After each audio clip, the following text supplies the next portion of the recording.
created the Blueprint Accelerator Network as a way to spur entrepreneurial growth and create the business giants of tomorrow right here in Westchester. We're announcing to you an accelerator network. We have $150 million of investment for this accelerator. This is all about business working for business to create jobs. It's really about the community supporting itself and helping nourish young companies to grow and expand.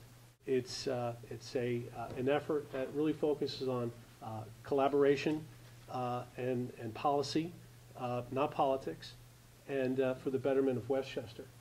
This is taking the needs of companies and pairing them with the specific needs that they have. We have commitments from real estate providers across the board.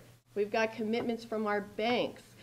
We have contributions from other service providers, including accounting firms.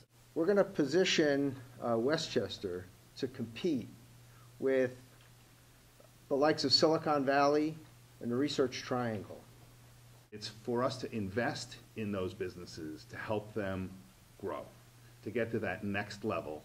And when they are able to do that, then we'll connect them with venture capital partners that can help them become the next Facebook and Google and the like, and be a wonderful thing for Westchester, a wonderful thing for the businesses, and for our communities in general.